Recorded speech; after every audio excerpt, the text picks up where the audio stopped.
Pelarian selama 17 tahun akhirnya kandas juga. Tersangka pelaku pembobolan Maria Pauline Lumowa kembali ke Indonesia untuk menjalani proses hukum. Seperti apa rekam jejaknya? Kita ungkap bersama dalam Kredit Fiktif Pembobol Bank. Langsung saja kita lihat slide yang pertama. Pertama saya akan mengajak Anda untuk mengetahui latar belakang kejahatan yang dilakukan oleh Maria Pauline. Untuk itu kita harus mundur ke Oktober 2002 hingga Juli 2003. Saat itu PT Gramarindo Group, perusahaan yang dibuat seolah bergerak di bidang ekspor impor ini dipimpin oleh Maria Pauline Lumowa sebagai komisaris utama dan Adrian Waworuntu sebagai komisaris. Nah, perusahaan ini mendapatkan kucuran dana dari BNI Kebayoran Baru Jakarta Selatan hingga 136 juta dolar Amerika Serikat ditambah 56 juta euro yang pada kurs saat itu kalau dirupiahkan mencapai 1,7 triliun rupiah. Adrian Waworuntu sendiri sudah dijatuhi hukuman seumur hidup dan tidak hanya Adrian, tapi ada juga beberapa terdakwa lainnya mulai dari Direktur Utama PT Gramarindo Olah Abdullah Agam itu dikenakan 15 tahun penjara hingga Kabareskrim Mabes Polri Komjen Pol Suyitno Landung yang juga divonis 1 tahun 6 bulan penjara oleh Pengadilan Negeri Jakarta Selatan. Total setidaknya ada 8 orang di luar Maria Pauline yang sudah divonis akibat kasus ini. Lalu seperti apa modusnya? Jadi begini, PT Gramarindo Group ini disebut memegang 41 slip letter of credit atau LC dari luar negeri, yaitu beberapa di antaranya.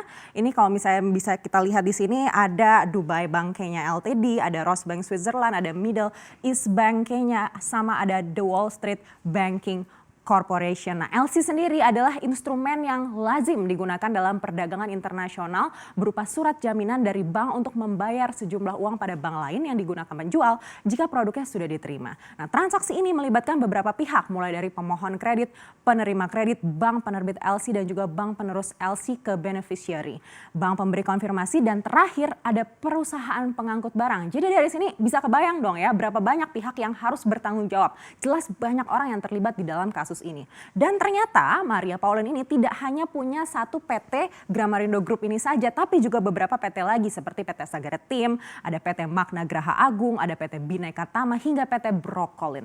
Tujuan dibuat banyak PT ini adalah persiapan untuk melakukan pencucian uang alias menangkap aliran dana dari PT Gramarindo. Nah, kejahatan yang mulai terbongkar ketika 6 slip LC cair ini tidak dibayar oleh penerbit LC dan dikhawatirkan 35 slip lainnya juga tidak akan terbayar.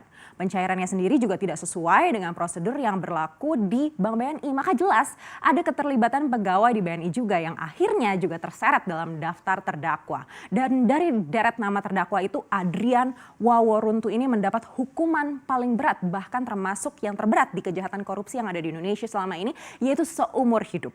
Ada juga yang mengajukan banding dan akhirnya divonis bebas, tapi Maria Pauline ini lantas kabur ke luar negeri dan menjadi buron selama 17 tahun. Seperti apa pelarian panjangnya? Kita akan cek slide berikutnya. Pasca mendapati fakta bahwa slip LC tidak cair, di bulan Juni 2003 BNI akhirnya curiga dengan transaksi keuangan PT Gramarindo Group. Penyelidikan dilakukan dan terbukti kalau PT ini tidak pernah melakukan ekspor. Lalu kasus ini kemudian dilaporkan ke Mabes Polri dan akhirnya ditetapkan statusnya sebagai tersangka pada Oktober 2003. Tapi sayang pada September 2003 ini Maria Pauline sudah terlebih dahulu terbang ke Singapura dan sejak saat itu resmi menjadi buronan. Terlebih lagi Interpol juga menerbitkan red notice atas dirinya di bulan Desember tahun 2003. Dan kemudian terdengar kabar di tahun 2009 Pauline ini berada di Belanda, di mana status kewarganegaraan Pauline ini juga sebenarnya sudah berubah sejak tahun 1979. Nah, dia telah melepas kewarganegaraan Indonesianya dan berganti menjadi warga negara Belanda. Atas dasar itu, maka semakin sulit akhirnya pemerintah Indonesia pada saat itu untuk melakukan proses hukum pada Pauline karena dirinya otomatis dilindungi oleh hukum di negara Belanda. Nah, faktanya pemerintah Indonesia juga sudah melakukan upaya-upaya hukum. Apa saja upaya hukumnya? Kita cek slide berikutnya. Bukan hal mudah menangkap Maria Pauline Lumowa atas statusnya sebagai warga negara Belanda. Pemerintah Indonesia sempat 2 kali mengajukan proses ekstradisi pada pemerintah kerajaan Belanda, yaitu di tahun 2010 dan juga di tahun 2014. Tapi ditolak dan ditawarkan opsi untuk Maria agar bisa disidangkan di Belanda. Hingga akhirnya di Juli tahun 2019 Maria Pauline Lumowa ini berhasil ditangkap di Bandara Internasional Nikola Tesla Serbia oleh NCB Interpol Serbia berdasarkan Red Notice tahun 2003 yang sudah saya jelaskan sebelumnya. Nah, atas penangkapan tersebut juga tidak bisa langsung diekstradisi karena ada beberapa upaya hukum juga dari negara lain yang mencegah terjadinya ekstradisi. Dan hampir saja proses ekstradisi ini juga gagal karena kalau menurut aturan yang berlaku setahun setelah dilakukan penangkapan kalau tidak juga ada proses maka penahanan Maria ini akan berakhir. Dan mau tidak mau harus dilepaskan dari Serbia. Jadi bisa Anda bayangkan betapa sulitnya nanti menangkap Maria Lumowa ini jika dia kembali lepas begitu. Bahkan selama proses setahun ini juga ada upaya dari kuasa hukum Maria di Serbia untuk menyuap penegak hukum agar proses ekstradisi ini gagal. Sayangnya Indonesia sebenarnya tidak punya perjanjian ekstradisi dengan negara Serbia untuk memulangkan buronan penegak hukum ke tanah air. Maka itu diperlukan pendekatan high level atau high diplomacy untuk bisa mempercepat penyerahan buronan. Nah, salah satu faktor yang memudahkan adalah balas budi pemerintah Serbia atas proses ekstradisi yang dilakukan pemerintah Indonesia di tahun 2015. Kalau Anda ingat, dulu ada kasus tindak pidana pencurian data nasabah dengan modus penggadaan ATM dan juga pencurian PIN di Bali. Waktu itu total kerugiannya mencapai 24 triliun rupiah. Nah, salah satu pelakunya ini adalah Dimitar Nikoliv. Ini adalah kremi yang akhirnya ditangkap oleh kepolisian Indonesia dan diekstradisi ke Serbia. Lalu setelah penangkapan Maria Pauline, apa selanjutnya? Kita akan cek slide berikutnya.